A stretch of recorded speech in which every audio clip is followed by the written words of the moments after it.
যে মানুষগুলো আমার চিনতো না তারা চিনাই দিছে কে? লাইলা। ওই জিনিস ক্রেডিটটা দিতেছে আমি আমার আপুকে। কখনোই সম্ভব না। প্রেম এখন কিভাবে হবে? একজনের প্রতি সে এখনো ডুবে আছে। ভাই বোনের সম্পর্ক। আমি এতদিন মিশে তার সাথে যেটা আমি বুঝতে পারছি, আমি তার ভিতরে খারাপ কোনো কিছু দেখি না। সুপ্রিয় দর্শক মণ্ডলী, আমি চলে আসলাম সেলিব্রিটি গসিপ আড্ডায়। আজকে আছি ক্রেজি ইমনের সাথে। ওর সাথে আজকে আমরা ডিসকাস করব বা গল্প করব লাইলাকে যেমন দেখেছি। তো ইমন, তুমি কেমন আছো? আলহামদুলিল্লাহ ফর এভরিথিং। আলহামদুলিল্লাহ ফর এভরিথিং। সো সবাই বলছে যে তুমি বাপ্পারাজ হয়ে গেছো, লাইলা মামুনের সাথে চলে গেল, এখন কান্নাকাটির ব্যাপারটা কি বলো দেখি। আচ্ছা, এখানে বাপ্পারা যাওয়ার কি আছে? তুমি বলো। সবাই এটা ভাবতেছে কেন, এটি তো বুঝতেছি না। তোমাদের দুইজনের মিল হয়েছে, ভালো কথা। তো আমি তোমার ছোট ভাই, এটা আমি এর আগেও বলছি লাইভে, এখনো বলি, সবসময় বলবো। তুমি ব্যাপারটাতে খুশি হয়েছো নাকি কি ফিলিংস তোমার মধ্যে? হ্যাঁ, আমি খুশি হয়েছি। আমি চাই যে কোনো ঝামেলা না হোক, ঝামেলা মুক্ত সবাই থাকুক, সবাই ভালো থাকুক, আমি এটা চাই। এমন লায়লা তোমার চেয়ে অনেক বড় বয়সে, অনেক বড়। তো তুমি আপু ডাকো, তুমি তো আন্টিও ডাকতে পারতা, তুমি আপু ডাকো কেমন করে? আপু জিনিসটাকেই এখন আমরা যেহেতু মিডিয়ার জগতে আছি, আন্টি ডাকলে জিনিসটা কিরকম লাগে? মিডিয়াতে আছি, ভিডিও করতেছি আমরা সবাই, তো আমি মনে করি যে আপু ডাকাটাই বেস্ট। ওনার সাথে প্রথম দেখা কবে তোমার? প্রথম দেখা হয়েছিল মামনি টিকটকে 2 মিলিয়ন ফলো হয়েছিল, ওইখানে আমাদের সবাইকে ইনভাইট করছিল, যারা কন্টেন্ট ক্রিয়েটার তাদেরকে। ওইখানে আসছিলাম আমি প্লাস আমার বন্ধু আবির, ওইখানেই আপুর সাথে দেখা। সো লায়লার সাথে প্রথম দেখা হওয়াটা কেমন তোমার? ভালো। ওই দিন দেখলাম দুজনে একসাথে ছিলাম। তার আগে কি তুমি তার ব্যাপারে জেনেছিলে? 2022-এর আগে, প্রোগ্রামটার আগে কি কখনো শুনেছিলে বা কোথাও দেখেছিলে, টিকটকে কোথাও দেখেছিলে? হ্যাঁ, মামনের সাথে অনেক ভিডিও দেখছি তোমার। তখন কি ফিলিংস ছিল? তখন ভাবতাম যে ভিডিও করে, কাপল ভিডিও করে না, তখন তো তোমরা ফার্স্ট টাইম এরকম কাপল ভিডিও করছো। তখন টিকটকে তেমন কেউ করতো না, কিছু ছিল বাট এত ছিল না তখন। 2022-এর প্রথম দেখাটা কেমন ছিল? ভালো। এখন সবাই বলছে যে তুমি 2022 থেকেই লায়লার সাথে পরকীয়া করো। লায়লা যখন মামুনের সাথে প্রেম ছিল তখন থেকেই তোমার সাথে লায়লার একটা রিলেশন। তো এটা কি বলবে? না, তখন তো আপুর সাথে তেমন কথা হয় নাই। কোনো কি কথা হয়েছিল? ওই ভালো করে জিজ্ঞাসা করছিলাম, এতটুকুই। কেমন আছো? ভালো আছি। তুমি কেমন আছো? ভালো। এতটুকুই। আর ভিডিও বানাইছিলাম। টিকটক ভিডিও বানিয়েছিলে? হ্যাঁ। আর তারপরে কখন দেখা হলো? আর তারপরে দেখা হচ্ছে অনেকদিন পরে মেবি। হ্যাঁ, তারপরে তোমাকে বার্থডে উইশ করছিলাম আমি আমার ইনস্টাগ্রাম আইডি থেকে। স্টোরি দিছিলাম আমাদের তিনজনের ভিডিও, ওই যে টিকটক ভিডিও বানাইছিলাম, তো ওইটা আমি স্টোরি দিছিলাম, বলছিলাম যে হ্যাপি বার্থডে আপু। তুমি পরে থ্যাঙ্কস বলছিলাম ওইখান থেকে। আর তারপর মেসেজ হয় নাই। তারপর ভালো করে জিজ্ঞেস করতাম অনেকদিন পর পর, 2-3 বার মনে হয় ভালো করে জিজ্ঞেস করছি, তারপর রিপ্লাই দিয়েছি, এতটুকু।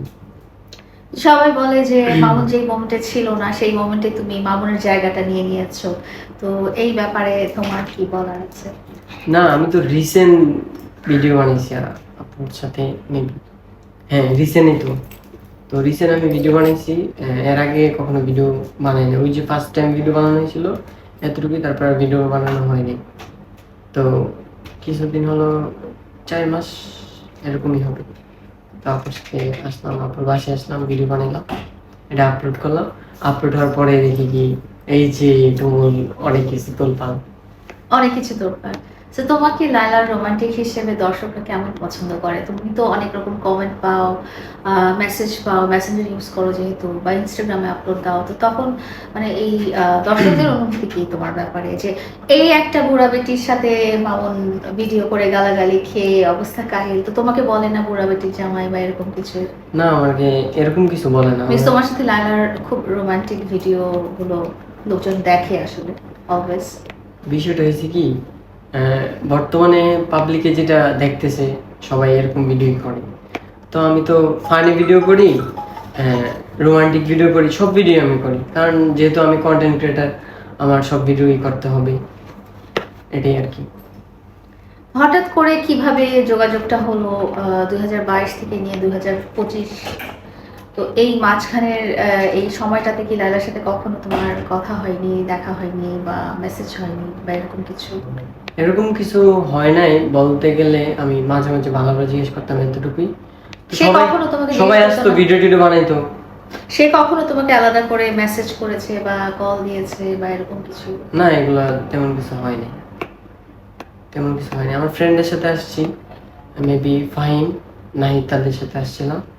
ওই দিন এসে আপু বসা ছিল, পরে আমিও বসলাম সোফার ভিতরে, কথাবার্তা হইলো। তারপরে একদিন আসলাম, ভিডিও টিডিও বানালাম, আমার সাথে আমার ফ্রেন্ডও আসছে,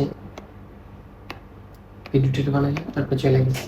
ওই ভিডিও থেকেই অনেক তুমি অনেক ভাইরাল হয়ে গেছো। হ্যাঁ। কিন্তু তুমিও কিন্তু অনেক ফেমাস একজন কন্টেন্ট ক্রিয়েটর, বিকজ ইনস্টাগ্রামে তোমার প্রায় 8 লাখের মতো, প্রায় 1 মিলিয়নের মতোই ফলোয়ার আছে পুরো সোশ্যাল মিডিয়াতে, এবং তোমার ইউটিউব চ্যানেলও আছে। তো তুমিও কিন্তু অলরেডি অনেক ফেমাস একজন পার্সন, বাট খুব একটা ভাইরাল ছিল না। বাংলাদেশে তেমন কেউ আমাকে চিনতো না। ইন্ডিয়াতে আমার ফ্যান ফলোয়ার প্রচুর আছে, বাংলাদেশও আছে, নাই যেমন কোনো কথা না। বাট এভাবে যে পাবলিক, এরকম ভাবে পাবলিক প্লেসে যারা চিনবো এরকম কোনো কিছু ছিল না।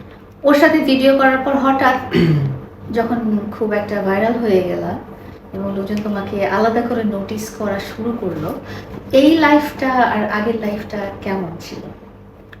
আগের লাইফটা কিরকম ছিল?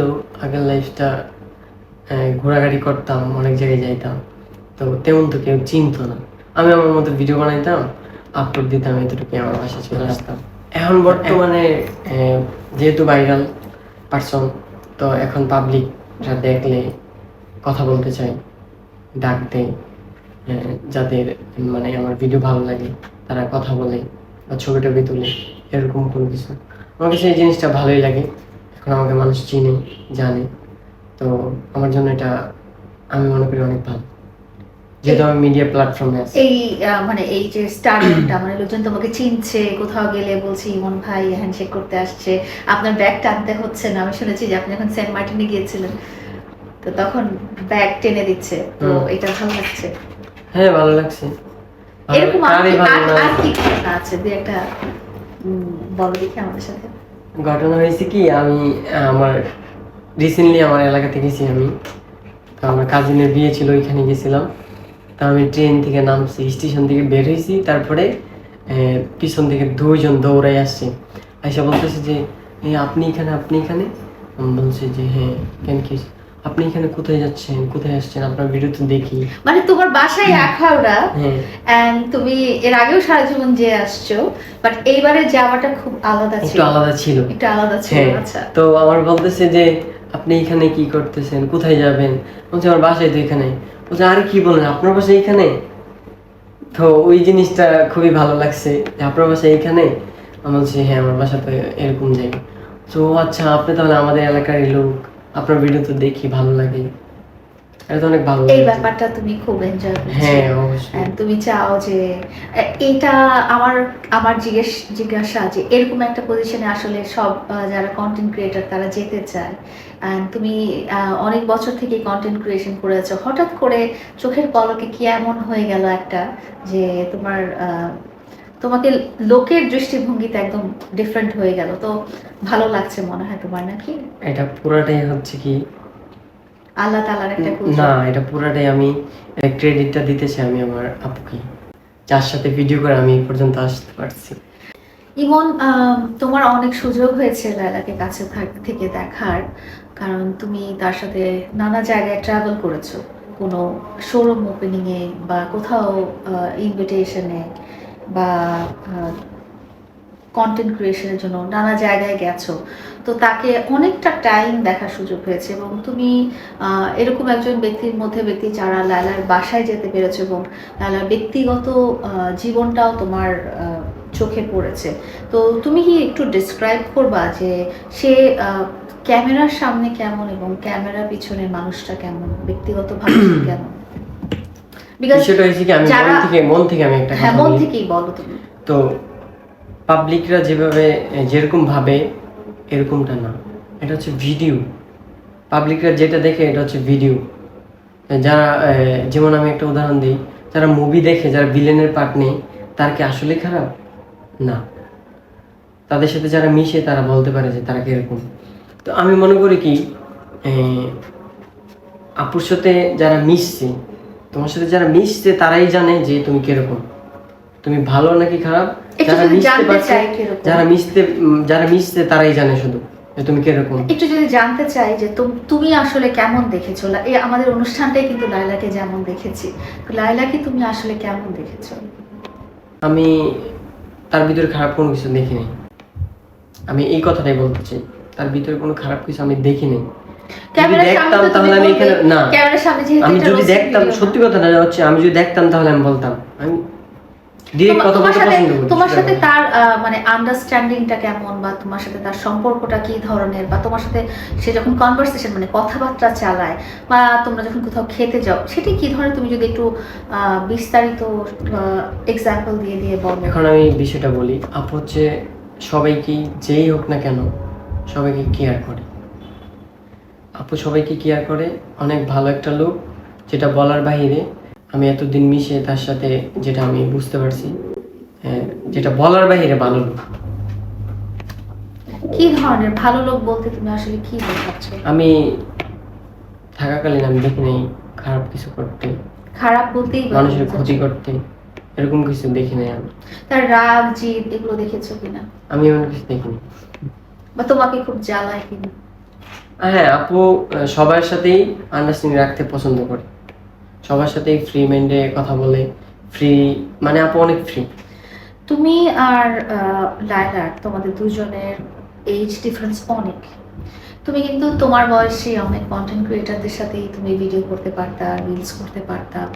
সেই হিসেবে তুমি যখন তার সাথে ভিডিও করো, তুমি কি ডিফারেন্সটা বুঝো যে না, আমি একজন আমার বয়সী মানে 20-21 বছর বয়সী একটা মেয়ের সাথে ভিডিও করলে আমার যেরকম হতো, বা লায়লা আপু হচ্ছে আমার চেয়ে এত বছর বয়সী বড়, আমার আম্মুর সমান কাছাকাছি এজ, তো তার সাথে ভিডিও করলে আমার কি কি ডিফারেন্সটা? তুমি তো অনেকের সাথেই কাজ করছো। বিষয়টা হয়েছে কি, আমি তো এখনো অনেক মেয়েদের সাথে ভিডিও করি। আমি যেহেতু কন্টেন্ট ক্রিয়েটার, বা আমি সামনে আরো অনেক দূর যাইতে চাই, সামনে নাটকেও কাজ করব, এগুলো নিয়ে কথা হয়েছে। তো সবার সাথেই কাজ করতে হবে। ডিরেক্টর যদি বলে যে তুমি তার সাথে কাজ করতে হবে, তার সাথেই কাজ করতে হবে। তো আমি মনে করি না যে এটা খারাপ কিছু। খারাপ কিছুর চেয়েও বড় কথা হচ্ছে যে তুমি কি ফিল করো না যে উনি এত বয়স্ক, লোকজন বলে বুড়ি, তো একজন বুড়ি মহিলার সাথে তুমি কিভাবে মিলাচ্ছ, কিভাবে তাল মিলাচ্ছ, তোমাদের মেন্টাল আন্ডারস্ট্যান্ডিংটা কিভাবে মিলছে? আমার কথা হচ্ছে কি, আমার মানে তুমি যখন তোমার মা খালার সাথে কথা বলো, তখন হয়তো কখনো চিন্তা করে নাও না যে ওদের সাথে আমি এরকম একটা রোমান্টিক ভিডিও বানাতে পারবো, যেটা আমি পরিষ্কার করে বলি। টাইলার সাথে তুমি একটা হাত ধরে ধরে রোমান্টিক ভিডিও বানাচ্ছ, বা সে তোমার গায়ের কাছে এসে বসে বসে রোমান্টিক, তোমার ফিলিংসটা আসে তার জন্য। এটা হচ্ছে জাস্ট ভিডিও, অন্য কিছু না। ভিডিওর বাইরে হচ্ছে আমরা অনেক আলাদা। ভিডিওর বাইরেটা কেমন যদি একটু বলো? ভাই বোনের সম্পর্ক, ভাই বোনের সম্পর্ক। অনেকে বলে যে আপন ভাই বোন তো আর না। তা আমি বলি যে আপন ভাই বোন তো আর না, যদি তোমার মাথায় এই জিনিসটা থাকে যে ওরা আমি আমার আপন বোনের মতোই দেখি, তাহলে তার সাথে আমি মনে করি না যে খারাপ কিছু করতে পারবে, বা এরকম কোনো কিছু মাইন্ডে তার মধ্যে কি আসবে। কখনো ছিল ইন্টেনশন যে এই তো পাইছি একটা কচি ছেলে, একে আমি এরকম করবো ওরকম করবো, যেটা লোকজন বলে যে তার পিছনে খালি কচি কচি ছেলেরা, এটা কি বলবা তুমি? কেন সে খালি কচি কচি ছেলেদের দিকে? এরকম কিছু আমি তো দেখি নাই, এরকম কোনো কিছু আমি দেখি নাই। ভালোবাসার মানুষ, যদি সে কাউকে ভালো লাগে, তাহলে তার মন থেকে আমার ভালো লাগছে বিদায় তারে বলছে। আমার তো এই কথা বলে নাই, বা কচি কচি ছেলে এটা সেটা আমি তো এগুলো দেখি নাই। আমার সাথে ভিডিও বানিয়েছে, জাস্ট ভিডিও, বা অন্য কারোর সাথে রিলেশন ছিল বা আছে বা থাকবে, এরকম কিছু। তো ভালোবাসা কার প্রতি কখন হয়ে যায় এটা কেউ জানে না। ব্যক্তিগতভাবে দেখেছো সে কি মদ খায়, সিগারেট খায়, এই ধরনের কথা অনেকেই বলে যে লায়লা এটা কখনোই সম্ভব না। আমি এরকম কোনো কিছু দেখিনি, যদি দেখতাম তাহলে আমি ডিরেক্ট বলতাম। আমি ডিরেক্ট কথা সে কি বলতে তোমার পছন্দ করি। লাইফটা কন্ট্রোল করতে চায়, মানে তুমি এটা করবে না, ওটা করবে না, সেটা করবে না? হ্যাঁ, আমার ছোট ভাই হিসেবে অনেক কিছু বলে যে এটা করলে ভালো হইব তোমার, এটা করো না, এটা করলে তোমার খারাপ হইব, এটা করো না, ওইটা করলে তোমার ভালো হইব, ওইটা করো। আজকে থেকে 10 বছর পরে যখন তুমি ওর সাথে কন্টেন্ট করবা না, তুমি নিজে একজন সুপারস্টার হয়ে যাবা, তখন কি মনে হয় লায়লার জন্য তোমার কি ধরনের একটা ফিলিংস থাকবে? আমি ফিলিংস থাকবে কিরকম, আমার মাথায় ওই জিনিসটা থাকবে যে যে মানুষগুলো আমার চিনতো না তারা চিনাই দিছে কে, লাইলা। ওই জিনিসটাই আমার মাথায় থাকবে। এটা বুঝলে অনেক কিছু, না বুঝলে কিছু না। লায়লার জন্য কখনো কারোর সাথে ঝগড়া করেছো? ঝগড়া বলতে আমি এখন মানুষে একটা কথা বলে তার সাথে যে আমি ঝগড়া করবো, এটা খারাপ হবে। ঝগড়া করার কি দরকার? কে কি বলতেছে এটা তো দেখার আমার বিষয় না। অনেকে অনেক কথাই বলবে, এটা তো আমি ধরলে হবে না। ঝগড়া করেছো কিনা, ঝগড়া করিনি কারোর সাথে। বা কেউ তোমাকে এসে খারাপ কথা বলেছে কিনা? অনেক মানুষই অনেক কথা বলছে, আমার কাছের মানুষরা বলছে, দূরের মানুষরা বলছে। তা আমি কি তাদের কথাই যদি আমি শুনতাম তাহলে তো আমি আর এতটুকু আসতে পারতাম না। অনেক ভিডিওতে দেখেছি তোমাকে বলে লায়লার জামাই, লায়লার জামাই। তো জিনিসটা কিভাবে নিয়েছো? অনেক কমেন্ট আমি দেখি। অনেক কমেন্ট দেখো? হ্যাঁ। আচ্ছা, ব্যক্তিগতভাবে তার লাইফস্টাইলটা কেমন? ভালো। তার লাইফের যদি ভিতরে বলি যে তুমি রুলস আছে, একটু ডিটেইলস রুলস হিসেবে চলে। বাসায় থাকি, ভিডিও করে, কাউকে যদি খারাপ লাগে ঘুরতে বের হই, এতটুকু। তার বাইরে কোনো কিছু আমি দেখি না। উশৃঙ্খল জীবন দেখো না? অশৃঙ্খল কোনো কিছু আমি দেখি না যে আমি বলবো যে এটা এরকম করছে ওরকম করছে। লায়লা তোমার সাথে কতবার মিথ্যা কথা বলেছে? মিথ্যা কথা বলতে তো দেখিনি, আমি প্রুফ পাইনি। তোমাকে কষ্ট দিয়েছে? কষ্ট দেওয়ার কি আছে? আমি কষ্ট দেওয়ার তো আমি কোনো কিছু দেখি না। কষ্ট দেওয়ার তোমার কাছে কিছু লুকিয়েছে এরকম হয়েছে? না, এরকম কিছু হয়নি। তার ফ্যামিলি, বাচ্চা কাচ্চা, হাজবেন্ড, প্রেমিক প্রেমিকা, বা এখনো যদি তার কোনো প্রেম চলতে, তার কি কোনো প্রেম চলছে কিনা? বিষয়টা হয়েছে কি, আমি এরকম কোনো কিছু আমি জিজ্ঞাসা করিনি। তো আমার কারো পার্সোনাল জিনিস নিয়ে ঘাটাঘাটি এটা আমার পছন্দ না। বাট এমন আছে না যে তোমার কাছ থেকে মানে ইচ্ছা করে লুকাতে চাইলো? না, এরকম কোনো কিছু হয়নি। আমি যেটা জিজ্ঞাসা করছি এটার আনসার দিছে আমাকে। তো যে আমারে দিতে পারছে এতটুকু, তা আমি তার পার্সোনাল জিনিস নিয়ে ঘাটাঘাটি করবো, এটা তো আমার ঠিক হবে না। যে তুমি জানতে তো পেরেছো, যেহেতু তুমি তাদের বাসায় যাও, হ্যাঁ। বসো, তোমার কাছে কি মনে হয়েছে কিছু লুকিয়ে রাখা হচ্ছে তোমার না কাছ না না, থেকে? এরকম কোনো কিছু হয়নি। লুকিয়ে রাখা কখনো হয়নি? তো সে কি এখন কারোর সাথে প্রেম করছে বা কারোর সাথে সম্পর্ক না। আছে? তো তুমি তো যেহেতু পার্সোনালি তাকে দেখেছো এবং আমি বলি, প্রেম এখন কিভাবে হবে? একজনের প্রতি সে এখনো ডুবে আছে, তার জন্য জান প্রাণ দিতে ইচ্ছুক সেই। মামুনের সাথে সম্পর্কটা তোমার কাছে কি মনে হয় এখন? আসলে লায়লা মামুনকে কতটা ভালোবাসে? এখন লাইলা মামুনকে অনেকটাই আগের মতোই ভালোবাসে, আগের মতোই ভালোবাসে। তুমি লায়লার মধ্যে আগের ভালোবাসাটা কিন্তু আমি দেখি না, দেখো। দূর থেকে দেখেছি। বাট এখন কাছ থেকে দেখতেছি কি অনেক ভালোবাসা। একটা মানুষের, একটা মেয়ের একটা ছেলের প্রতি এতটুকু ভালোবাসা থাকে না, যতটা আমি কেন দেখতেছি। কেন ভালোবাসে? এর পিছনে স্বার্থটা কি তুমি বুঝতে পেরেছো কি? স্বার্থ আমি তো কোনো কিছু দেখি না যে স্বার্থ কাকে বলে, যদি তার থেকে কোনো কিছু পাওয়ার জন্য ভালোবাসি বা পাওয়ার জন্য তার সাথে মিশি, তো তার থেকে তো পাওয়ার কোনো কিছু আমি দেখি না। তো আমরা অনুষ্ঠানের প্রায় শেষ পর্যায়ে। তো আমি তোমার কাছে আরেকটু জানতে চাই যে অনেকে বলে যে ও টাকা পয়সা দিয়ে কচি কচি ছেলেদেরকে ট্র্যাপে ফেলে। তো তুমিও কি এরকম কোনো ট্র্যাপে চলে আসছো কিনা, বা এরকম কোনো ট্র্যাপে পড়ে গেছো কিনা, বা সে তোমাকে টাকা পয়সার লোভ দেখিয়েছে কিনা, বা কোনো কিছুরই লোভ দেখিয়েছে কিনা, বা তোমাকে কোনো বন্দি করে রেখেছে কিনা? এরকম কোনো কিছু তো আমি পাইনি। আর একটা জিনিস কি, আমি আমার লাইফে কারো থেকে কোনো কিছু নিতে আমি পছন্দ করি না। এই জিনিসটা আমি আজকে বলতেছি। আমার বার্থডে ওইটা আমি পালন করি না, যে বার্থডে সেলিব্রেশন করে মানুষরা, এটা আমি করি না। কি আমার গিফট থেকে ওই জিনিসটা আমি পছন্দ করি না। আমি সবাইকে বলি যে গিফট দেওয়া আমি পছন্দ করি না। তো আপু আমার এরকম কোনো কিছু দেখায় নাই, বা আপুর টাকা পয়সা আছে এটাও আমি দেখি নাই, কত টাকা আছে এটাও আমি দেখি নাই, বা আপু আমার এই কথা বলছে না যে আমার এত টাকা আছে, এটা আছে ওইটা আছে। এটা যদি থাকতো তাহলে বুঝতাম যে না, উনি আমার লোভ দেখাইতেছে। বা উনি যদি আমার কোনো কিছু কিনে পাঠাইতো বা গিফট পাঠাইতো তাহলে একটা কথা ছিল যে উনি আমার লোভ দেখাইতেছে ওনার কাছে যাওয়ার জন্য। আমি তো এগুলোর জন্য আসিনি। সবাই বলে লায়লা সব সুন্দর সুন্দর ছেলেদেরকে নিয়ে নিচ্ছে। তো এটা কি কি বলছো? আচ্ছা, আমি কি সুন্দর? এখন তো তুমি জাতির ক্রাশ। আচ্ছা, এখন ক্রাশ হয়ে গেছে, আগে তো ছিলাম না। এখন সবাই চিনতে পারছে, ভিডিও করতেছি, এই জন্য ক্রাশ হয়ে গেছে। তুমি আগেও ভিডিও করতে এবং আগে মেঘের সাথেও ভিডিও করতে। তো তখনও মেয়েরা নিশ্চয়ই তোমাকে পছন্দ করত। এখন কি বলবে? যে তোমাকেও লায়লা নিয়ে গেল। প্রিন্স মামুনকে নেওয়ার পরে ইমনকেও লায়লা নিয়ে গেল। আমাকে নেওয়ার কি আছে? আমি তো সিঙ্গেল। তুমি লায়লা মামুনের ভালোবাসাটা তুমি কতটুকু দেখেছো? মানে কতটুকু তুমি ফিল করেছো? এন্ড একটু ডিটেইলস যদি একটু বলো। জিনিসটা দেখলাম কি, আপু ওর প্রতি অনেকটা দুর্বল, যেটা বলার বাহিরে। একটা মানুষ এত কিছু হওয়ার পরেও যদি তার কাছে বারবার চাই, তাহলে আমি মনে করি যে এটাই প্রকৃত ভালোবাসা। এই ভালোবাসাটা তোমার কখন দরকার ছিল? ফার্স্টে দরকার ছিল, ফার্স্টে তো সে ছিল না। তো আমি মনে করি যে আহ, ভালোবাসাটা হয়েছে কি ভুল টাইমটা মিলে না, ভুল টাইমে হয়েছে এটা। আচ্ছা, তো আহ তুমি যেরকম দেখেছো যে লায়লার মধ্যে মামুনের জন্য অনেক ভালোবাসা, যেটা তুমি বলছো যে অনেক ভালোবাসা তুমি দেখেছো, কিন্তু ভুল ভুল টাইমে হয়ে গেছে। ইয়াং এজে আমার ওর সাথে তখন তো মামুন হয়নি। তো লোকজন যেটা বলে যে মামুন অনেক গরিব একজন ছেলে এবং তার ওই দারিদ্রতার সুযোগ নিয়ে লায়লার টাকা পয়সা দিয়ে তাকে বন্দি করে রাখতে চায়। তো এই ক্ষেত্রে তুমি কি বলবে? আর তারপরে আরেকটা কথা হচ্ছে, লায়লা যদি বন্দি করতে চায় তাহলে প্রিন্স মামুনকে কেন? আরো তো অনেক ছেলে আছে। তো এই ব্যাপারটা নিয়ে তুমি কি বলবে? এই জিনিসটা আমি কোনো কিছু বুঝিও না, আমি কি বলবো আমি ওই জিনিসটা বুঝতে পারতেছি। বা তোমার কি মনে হয়েছে লায়লা টাকা পয়সা দিয়ে তাকে বন্দি করে রাখতে চেয়েছে, বা পেরেছে কিনা বন্দি করে রাখতে, বা কখনো যদি দেখেছো কিনা যে বন্দি করার মতো সে কোনো ঘটনা, মানে তার কাছে বন্দি করা, ভালোবাসার জালে বন্দি করার কথা বলা হচ্ছে? ওর যদি টাকা পয়সা লোভ থাকতো তাহলে তো এখানেই থাকতো। কারণ আমি জানি, যতটা আমি মানুষ থেকে শুনছি, আমি তো পার্সোনাল ভাবে জানি না যে আপুর কত টাকা কি আসবে এসব।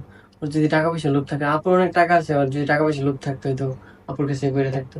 ওদের ভালোবাসার টান ছিল, তখন এই জন্য একসাথে ছিল। তারা মনে হয় কি ভালোবাসাটা দুজনেরই ছিল? দুজনেরই ছিল ভালোবাসা, এটাই মনে হয়। একতরফা ভালোবাসা হয় না। একতরফা ভালোবাসা এতদিন ধরে হয় না, হয় নাকি না। যেটা তুমি বলতে চাচ্ছ? হ্যাঁ। তো দর্শক, আমরা অনুষ্ঠানের শেষ পর্যায়ে, আমাদের সাথে আছে ক্রেজি ইমন, এবং ক্রেজি ইমন এই মুহূর্তে ব্লু ফেরি লায়লার সবচেয়ে কাছের একজন কন্টেন্ট ক্রিয়েটার এবং ছোট ভাই। তো তার কাছ থেকে আসলে আহ, খুব গুরুত্বপূর্ণ কিছু ব্যাপার জানা যাবে, যেগুলো অন্য কেউ হয়তো জানে না, কারণ তুমি এত কাছের মানুষ। তো সবশেষে তুমি লায়লাকে যেমন দেখেছি, হ্যাঁ, এই ব্যাপারটা নিয়ে তুমি যদি একটু একটা কিছু বলো, যে কয়েকটা লাইন বলে যাও লায়লাকে নিয়ে, যে তুমি লায়লাকে কেমন দেখেছো, কিভাবে দেখেছো? আমি আমি একটা কথা বলবো, কারোর প্রতি এত দুর্বল হওয়া ভালো না। দুর্বল হইলেই দুর্বল জায়গায় আঘাত করে মানুষ। যাই হোক, আহ, আপু অনেক ভালো একটা মানুষ, যেই জন্য বারবার কার কাছে চাইতে চাই। তো আমি মনে করি যে এটা ঠিক না। কেউ যদি চইলা যায়, তার যাইতে দেওয়া দরকার, তার যাইতে দেওয়া দরকার। কারণ তার যদি ভালোবাসা শেষ হয়ে যায়, শেষ কিভাবে হয়, কিভাবে হয়েছে আমি ওইটাও জানি না। যদি সত্যিকারের ভালোবাসাই হইতো তাহলে থাকতো। বাট এটা কি হয়েছে আমি এটা নিজেই বুঝতে পারতেছি না, কি থেকে কি হয়ে গেল। তো আমি মনে করি যে আপু এখন নিজের কথাটা ভাবা দরকার, চিন্তা করা দরকার, নিজের চিন্তা করা দরকার। আমি এটাই মনে করি এখন বর্তমানে। তো থ্যাংক ইউ দর্শক, আজকে আমরা ক্রেজি ইমনের সাথে অনেক আড্ডা দিলাম। আপনাদের যদি আরো কোনো প্রশ্ন থাকে ক্রেজি ইমনের ব্যাপারে, আমরা নেক্সট উইকে আবার এই একটা শো নিয়ে আসবো। সেদিনও আমাদের কাছে ক্রেজি ইমন আপনাদের কমেন্টসে বা প্রশ্নের উত্তর দিবেন। তো ধন্যবাদ তোমাকে আজকে আমাদের অনুষ্ঠানে আসার জন্য। ওকে, থ্যাংক ইউ। আসসালামু আলাইকুম।